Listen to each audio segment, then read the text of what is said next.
Ça, Alain Juppé, j'ai bien compris votre... Quand j'entends dire que plus personne ne s'intéresse à l'Élysée, je pense qu'il y a quand même pas mal de gens dans les starting blocks. Oui, ne s'intéresse à l'occupant actuel de l'Élysée. Je pense que d'accord. c'était ça l'idée. La droite, on y vient par une voie détournée avec un portrait d'Isabelle Juppé. Et voilà, il est à lire dans Vanity Fair. Isabelle la discrète quand Julie et Carla font la couverture des magazines. Isabelle Juppé est à ce point discrète qu'on la confond parfois avec Christine, votre première épouse, Alain Juppé. Et ça l'amuse, Isabelle Juppé. C'est, dit-elle, une femme formidable, bien plus intéressante que moi. Isabelle Juppé dit de vous, Alain Juppé, que vous avez les qualités d'un homme d'État, vous êtes anormalement rapide, mais avec une approche rationnelle des choses, une grande exigence. C'est parfois dur à vivre au quotidien, mais c'est l'essentiel pour le job auquel il aspire. Isabelle Juppé est cash, elle sait vous dire quand vous n'êtes pas assez concret, trop agressif, mal habillé. Elle vous a intéressé au sort des femmes, au sexisme, vous a initié à l'écologie, vous incite à vous rapprocher de Nicolas Hulot. Elle vous a fait prendre conscience de l'enjeu de la révolution numérique. Alors, première dame, pas un mot dans Vanity Fair, mais on devine qu'elle n'a pas trop aimé être femme de ministre. J'étais habillée comme un sac poubelle, grasse comme une vache laitière, passant mes journées à servir le thé. Alors est-elle prête, Isabelle Juppé? Demain est un autre jour, je ne préfère pas y penser. Vous voyez qu'il y a des papiers dans lesquels on peut dire des vérités. Quoi d'autre? Oui, il y a des cons. Quoi d'autre dans la presse, Laetitia? Le nom du Parlement wallon au traité de libre-échange entre le Canada et l'Union européenne, il s'exprime dans la presse belge, il se lit aussi dans la presse française. Vive la Wallonie, titre Libé à sa une. Libération qui a interrogé Paul Magnette, le président de la région wallonne.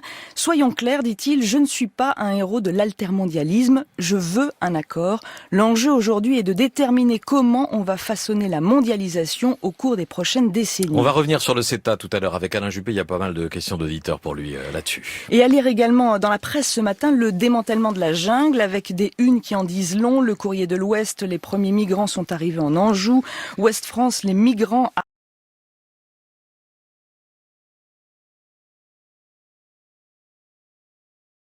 arrête la République des Pyrénées, les réfugiés attendus à Gélos. Jusqu'ici, tout va bien, écrit La Voix du Nord, et tout ira bien, dit encore une bénévole. Dès qu'on donne de l'amour, on en reçoit énormément en retour. Il ne faut pas avoir peur de donner. Au journal La Croix, Ahmed, un réfugié afghan de 23 ans, dit juste ceci. Ça fait 1 an qu'il essaye de passer en Angleterre, je n'en peux plus. Alors il ne comprend pas forcément ce que veut dire le sigle CAO, mais il a compris l'essentiel. Bientôt, je vais pouvoir dormir au chaud. La jungle n'aurait jamais dû exister, dit pour conclure The Independent. C'était une réponse barbare à la crise des réfugiés. Pour terminer, une note de culture grinçante à lire dans le Figaro. Mais pourquoi tombent-ils tous dans le lac des cygnes, j'entends. L'œuvre de Tchaïkovski inspire les chorégraphes à tour de bras, mais pas souvent pour le meilleur. Si le mythe vous fait encore rêver, écrit Ariane Bavelier, préférez le ballet de l'Opéra de Paris en décembre et évitez le lac des Cygnes sur glace au Grand Rex avec Philippe Candeloro. J'ai souvent dénigré la musique classique, reconnaît Candeloro, avec son côté paillettes et moule quéquette. J'ai accepté d'y entrer à une condition, qu'on adapte mon personnage pour lui donner un côté plus gothique. J'ai obtenu qu'on balance de la guitare électrique sur Tchaïkovski, qu'on m'ajoute un prologue et que je prenne la parole pour que mes fans ne soient pas déçus. Avec un pareil traitement, écrit la journaliste du Figaro, la magie du lac se fracasse sur la glace. Laetitia Bonne Gaillet journée. pour la revue de presse. Merci. Il y a un sujet qui est présent dans la presse que vous avez évoqué par allusion au tout début de votre papier, Laetitia. C'est la grève à iTélé. Plus d'1 semaine de grève pour les salariés d'iTélé. Ma question, Alain Juppé, les entreprises de presse, de médias, sont-elles des sociétés comme les autres et un actionnaire, un propriétaire a-t-il tous les droits sur ces entreprises? Je pense que dans aucune société, un actionnaire n'a tous les droits sur ses entreprises. Il y a des conseils d'administration, il y a des représentants du personnel. L'entreprise, ça n'est pas le patron de droit divin, en tout cas pas l'entreprise telle que je la conçois. Donc, d'une certaine façon, vous dites que c'est une entreprise comme les autres. Oui, bien entendu, mais une entreprise comme les autres, c'est-à-dire une entreprise dans laquelle le patron n'est pas de droit divin. Bonjour Alex Vizorek. Bonjour Patrick Cohen. Vous serez là à 9h-5. Oui, tout à fait. La semaine dernière, à cette heure-ci, j'ai interviewé Nicolas Sarkozy. Je me suis pris au jeu cette semaine. Je vais le faire avec Monsieur Juppé. Donc, si Karine Le Marchand nous écoute, qu'elle prenne une belle leçon de journalisme parce que je vais être au top. Très bien. Retour de notre invité dans 1 minute. Le 7-9, intervenez. Au 01 45 24 7000 avec d'abord Alain qui nous appelle de Grenoble. Bonjour Alain. Bien, bonjour à toute l'équipe. Je vous écoute assez régulièrement. Merci. J'ai eu l'occasion d'entendre des tas de gens, dont aujourd'hui encore Monsieur Juppé. Je voudrais savoir s'il peut nous parler, lui, du contenu du CETA, du TAFTA avant. C'est-à-dire les traités de libre-échange entre l'Europe et le Canada d'un côté et les États-Unis. Ensuite le Canada. Oui. Alors, qu'est-ce qu'il y a dans ces textes? Et j'ai entendu, je me rappelle plus qui, nous dire que il savait pas, il était député, il savait pas ce qu'il y avait dedans. Oui, c'est l'un des reproches qui est fait par les détracteurs de ces traités, c'est d'avoir été négocié dans une certaine opacité ou dans un certain secret. Pour le CETA, c'est pas vrai, dit Bernard Guettac, dont le micro n'est pas ouvert, donc on vous a pas du tout entendu, Bernard. Non, j'ai le casque sur les oreilles, donc je peux vous le dire. Alain Juppé. On sait très bien ce qu'il y a dans ces traités. L'objectif, c'est le libre-échange. Et le libre-échange est une chance pour nos entreprises. On l'a vu d'ailleurs tout au long de l'histoire récente, quand on a négocié un accord de libre-échange avec un pays comme la Corée, nos échanges ont immédiatement augmenté. L'idée, c'est d'abaisser les droits de douane, de simplifier les règles qui empêchent de commercer pour conquérir des marchés. Donc l'idée est bonne, et d'ailleurs j'observe que le président de Wallonie dit qu'il veut un accord, et qu'il ne remet pas en cause le principe même du libre-échange. Alors, qu'est-ce qui va pas? C'est que effectivement, tout ceci a été mal négocié, dans une certaine opacité. C'est peut-être pas vrai pour le CETA, mais c'est vrai pour l'autre traité avec les États-Unis, le TIPP ou le TAFTA. Et le mandat qui a été donné à la Commission n'a pas été un mandat clair. Et ça révèle, encore une fois, le dysfonctionnement des institutions européennes. Sur 2 points en particulier, c'est ça qui bloque aujourd'hui, la protection de nos intérêts agricoles. Nous sommes arrivés, ça c'était un bon point, à mettre de côté, avec les États-Unis, les industries culturelles, le cinéma. Et ça, la France y tenait beaucoup. Donc la preuve que quand on veut, on peut.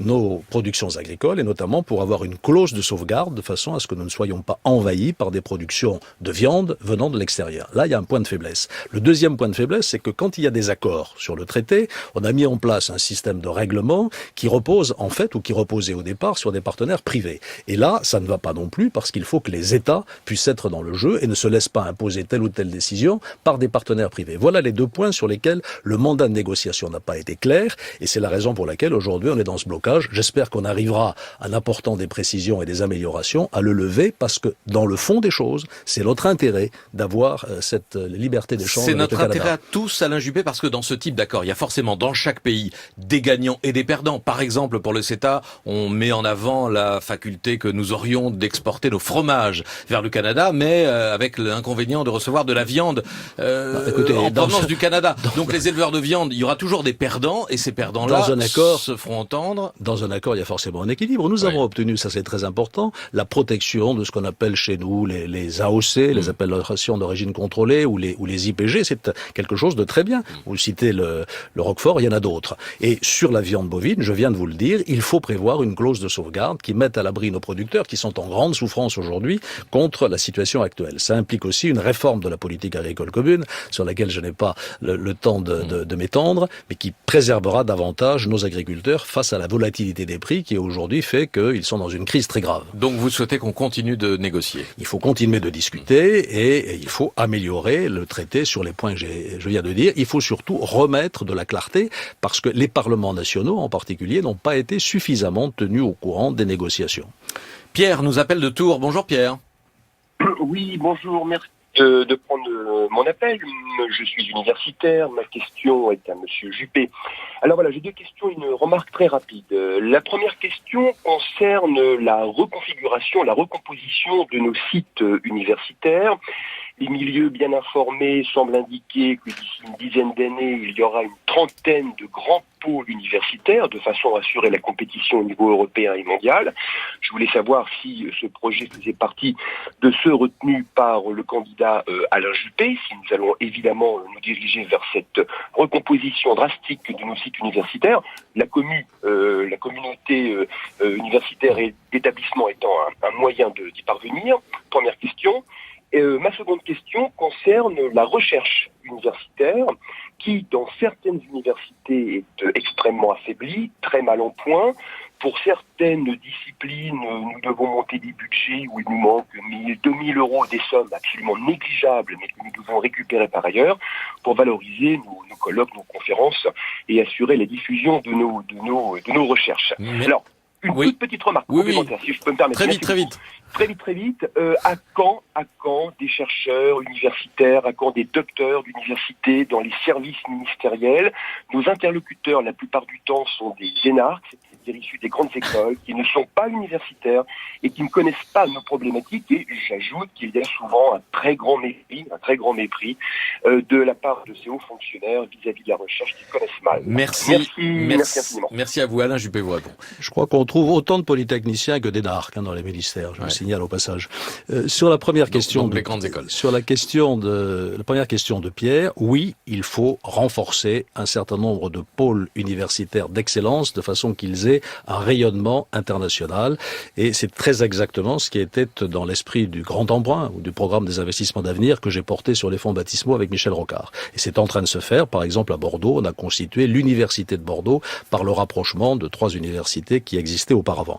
Je n'ai pas l'obsession du big is beautiful, donc c'est pas toujours la solution, mais je pense que dans un certain nombre de cas, il faut effectivement des universités d'excellence. Il faudra aller plus loin dans l'autonomie de ces universités. Il faudra relancer aussi un nouveau plan campus, parce que les conditions qui sont faites aux étudiants, parlons-en aussi, dans beaucoup d'universités, ne sont pas aux standards européens. Sur le deuxième point, la recherche universitaire, elle mérite à l'évidence un soutien supplémentaire. Les fonds publics ne sont pas indéfiniment extensibles. Il faut aller plus loin dans la recherche partenariale.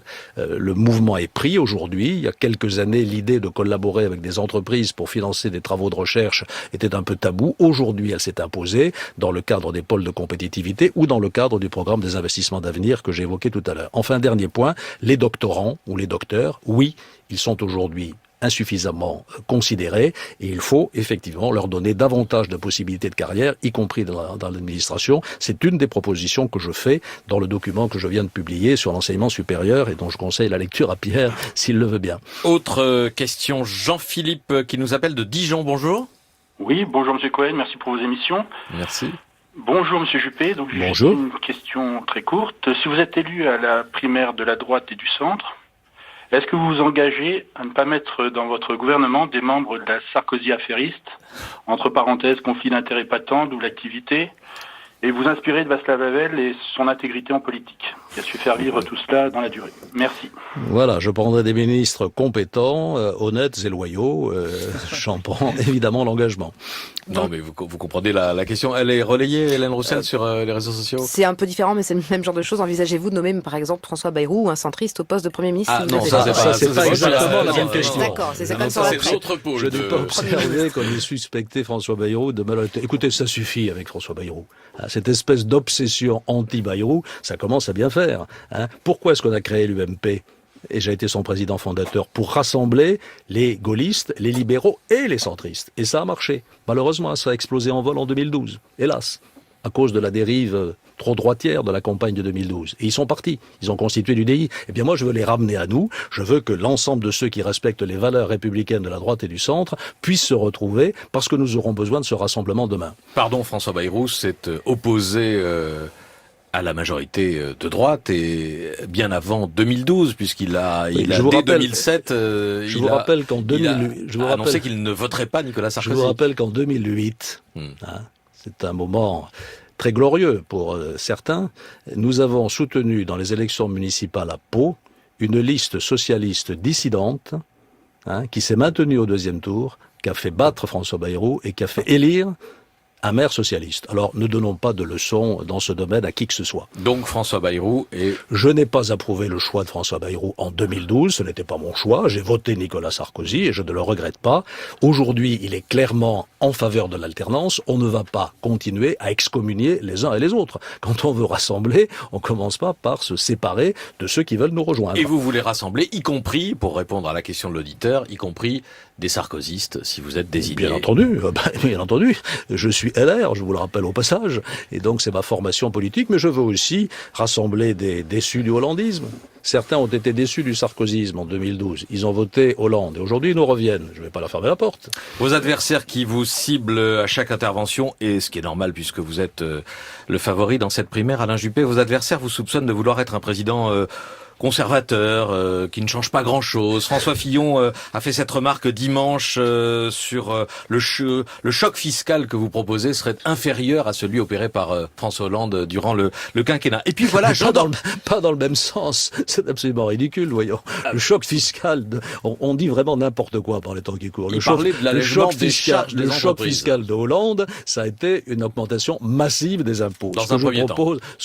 C'est ça qui reste encore aujourd'hui. On n'arrive pas à compenser ce choc fiscal. Moi, je propose de baisser les impôts. Donc, ça n'a strictement rien à voir, naturellement. Et écoutez, selon les jours, on m'accuse d'être hyperlibéral. Quand j'ai proposé mon programme économique, on a dit c'est de l'hyperlibéralisme. Après, quand je parle de ma conception de l'État fort, qui se donne les moyens de protéger les Français, de faire respecter la loi, on dit que finalement, je suis un homme de droite.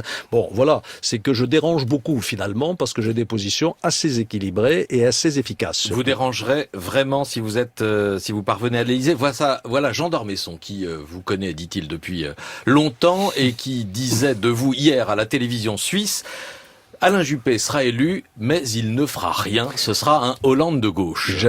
Un Hollande de gauche. De droite. Non. Il a dit Hollande de gauche.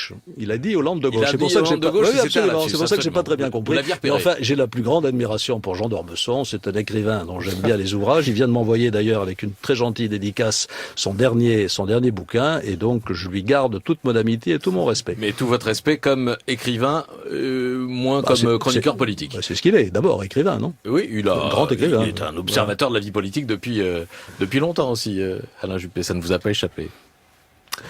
Eh bien, on va accueillir Augustin Trapenard dans un petit instant, après une pause, et retrouver Alex Vizorek. Juppé, on se souvient tous de l'aventure assez malheureuse des Juppettes. Si par hasard, par extraordinaire, si d'aventure vous étiez président, est-ce que vous vous engagez à la parité ? Oui. Réponse claire. Et je voudrais peut-être formuler le même vœu que tout à l'heure. Si on vivait en 2016 et pas en 1995. Non, mais moi, ce qui m'intéresse, c'est que vous disiez oui. Et j'ai dit oui. Ouais. Voilà. Donc, vous savez, j'ai fait du combat pour l'égalité entre les femmes et les hommes une de mes priorités. C'est ce que j'ai même proposé à nos jeunes générations, parce qu'ils sont un peu moins bloqués dans leur tête que nous ne le sommes nous-mêmes. Et ça veut dire qu'il y a beaucoup de progrès à faire. D'abord, pour assurer l'égalité de traitement en matière professionnelle, pour mieux concilier la vie familiale et la vie professionnelle, et pour moi, c'est un scandale absolu contre lequel il faut que nous nous mobilisions tous, c'est la violence faite aux femmes. Savez-vous qu'aujourd'hui, il y a une femme qui meurt tous les 2 jours, un peu plus, tous les 2 jours, en France, de violence conjugale et de violence physique. C'est inacceptable. Il faut prendre les mesures, à la fois de police et de justice, pour faire cesser tout cela. Votre invité dans Boomerang, Augustin. C'est Juliette, l'irrésistible chanteuse et pianiste Juliette, qui promène ses impétueuses rimes féminines depuis presque 40 ans et qui sort vendredi l'intégrale de ses chansons. 13 albums et un de rareté. C'est un répertoire unique, fascinant. Juliette est dans Boomerang, évidemment. À tout à l'heure, Augustin. Alex Vizorek, c'est à vous. Mais oui, Patrick, je suis content de passer ces derniers instants avec Monsieur Juppé. Merci. J'espère que c'est pas mes derniers instants. Non, les derniers instants de cette matinale. Je suis pas au prophète. Voilà, je voudrais après l'interview que vous avez accordée à Patrick Cohen, celui qu'on appelle le meilleur intervieweur de France. Ce qui me semble à peu près assez décalé par rapport à la réalité. Oui, je pense aussi, mais moi je peux pas le dire parce que c'est mon patron. Allons-y. D'abord, je suis obligé de vous poser la question, Monsieur Juppé, est-ce que vous connaissez le prix d'un pain au chocolat ? Ça vaut un franc symbolique. Non, je vous demandais pas en 95. Non, excusez-moi, il y a quand même un minimum de choses que les hommes politiques devraient savoir du quotidien des gens, le basique, je sais pas combien d'heures il y a dans une journée, combien de jours il y a dans une semaine. 24 et 7. Oui, bien joué, très bien joué. Mais alors, la ville de Sète, elle se trouve où ? 7, c'est en Allemagne. Voilà, raté. Voilà, mais c'est pas grave. Monsieur Juppé, vous êtes le favori. Tout le monde pense que vous allez l'emporter, là, aujourd'hui, à moins qu'il ne vous arrive une DSK. Donc, je vais me permettre d'orienter cette interview vers votre vie sexuelle. Voilà, si ça ne vous gêne pas. Ça ne me gêne pas parce que c'est complètement idiot. Oui, bonjour, merci. Mais bon, voilà, les gens sont curieux. Déjà, est-ce que vous vous souvenez de votre première fois ? J'étais enfant de cœur jusqu'à l'âge de 12 ou 13 ans. Et donc, tout naturellement... Non, c'était pas clair. Je veux dire, votre première fois avec une femme. C'était en 1976. Je me souviens très bien, c'était un samedi matin. Ah oui. J'étais encore très jeune fonctionnaire, donc je me suis sapé parce que j'avais rendez-vous. Bah oui, on vous imagine peut-être... C'était avec Chirac. Voilà. J'y viens. On vous imagine plus dans une démarche de séduction par rapport à Monsieur Strauss-Kahn, veut dire vous parlez peut-être plus aux femmes avant de... Voilà. Oui, la question que je pose souvent, c'est est-ce que vous avez envie? Oui, mais c'est une bonne question. Et c'est rassurant l'idée que vous fassiez une sélection. L'entretien d'embauche, enfin ce que je pratique en tout cas, c'est quoi? C'est un quart d'heure, hein, une demi-heure. Oui, mais c'est déjà bien, donc vous avez du succès avec les femmes, mais comment vous l'expliquez ça? Moi je sais à la fois brutaliser, mais en même temps, voilà, quand je sens que quelqu'un a besoin d'un compliment, je le fais aussi. C'est bien, chapeau. Et donc vous laissez un bon souvenir à toutes les femmes de votre vie. C'est exactement le contraire de ce qu'a fait Monsieur Hollande. Oui, enfin, pardonnez-moi. J'en viens à peut-être un point qui fâche. Au début de votre carrière, cette fameuse histoire du club échangiste. Et d'ailleurs, je me suis posé la question, est-ce que je rentre, est-ce que je rentre pas? Oui, c'est souvent une question qu'on se pose dans ces endroits. Alors vous pouvez peut-être nous raconter la suite. Vos amis ont insisté pour que vous y alliez. Est-ce qu'on peut dire qui c'était? Je pense que c'était Copé. Oui. Je pense que François Fillon aurait dû se réserver pour autre chose. Mais enfin bon, c'est comme ça, c'est fait. Oui, c'est fait. Donc vous entrez dans ce club et qu'est-ce que vous voyez? Je vois tellement de gens qui se contorsionnent et qui prennent des positions différentes. Oui, et puis on vous propose, et je le sais, d'entrer dans la backroom, et... Et donc j'ai accepté, c'est là que j'ai découvert Jacques Chirac. Ah, d'accord, oui, et donc votre rencontre s'est bien passée? Je dois beaucoup à Jacques Chirac, c'est lui qui m'a introduit. Oui, enfin voilà, ça vous l'avez dit tout à l'heure. Ben voilà, aujourd'hui on peut l'affirmer, vous êtes rangé de tout ça. Il paraît que je suis mou, alors voilà. Non, c'est honnête en tout cas de dire ça à toute la France. Mais moi je ne vais pas lui dire, ça sera plus dur demain. Non, et voilà, donc les femmes aujourd'hui, qu'est-ce qu'elles vous disent? Rentrez chez vous et reposez-vous. Mais voilà, donc on est à l'abri, on vous retrouvera pas au Carlton de Lille. Merci pour cet entretien, on n'a même pas eu le temps de parler de Nicolas Sarkozy. On met les gens en prison, sans décision de justice et pour une durée indéterminée. Donc on n'a pas le temps d'en parler, voilà. Merci en tout cas, j'espère que cette conversation belgo-française vous aura plu. Entre la France et la Belgique, c'est du pipeau, on n'y arrivera jamais. On n'y arrivera jamais, je suis désolé. Alex Vizorek pour cette interview imaginaire. Superbe reconstitution. On vous laisse repartir en campagne. Alain Juppé, alors le Parisien a repéré que vous alliez sur des terres Sarkozy, ou refaisiez un parcours. Aujourd'hui, vous êtes dans les Hauts-de-Seine, aux côtés de Patrick Devedjian, je crois, cet après-midi. Et puis ensuite, il y a un certain nombre de lieux symboliques que vous avez prévu de voir en campagne et qui... Je ne connais pas de terre sarkozyste, pas plus que de terre juppéiste, il n'y a que des terres françaises. Alors, ex-sarkozyste pour ce qui est des Hauts-de-Seine tout de même? Je suis très heureux de rencontrer Patrick Devedjian qui m'a apporté son soutien et il m'est très précieux. On va discuter, vous voyez, de la façon dont la France peut attirer sur son sol certaines activités financières qui sont aujourd'hui à Londres dans le cadre du Brexit. Il faut qu'on se batte parce que la concurrence est forte et Patrick Devedjian prend de bonnes initiatives dans ce domaine. Merci Alain Juppé d'être venu ce matin au micro de France Inter. Demain, à votre place, c'est le Premier ministre Manuel Valls qui sera notre invité entre 8h20 et 9h. France Inter, il est précisément 9h.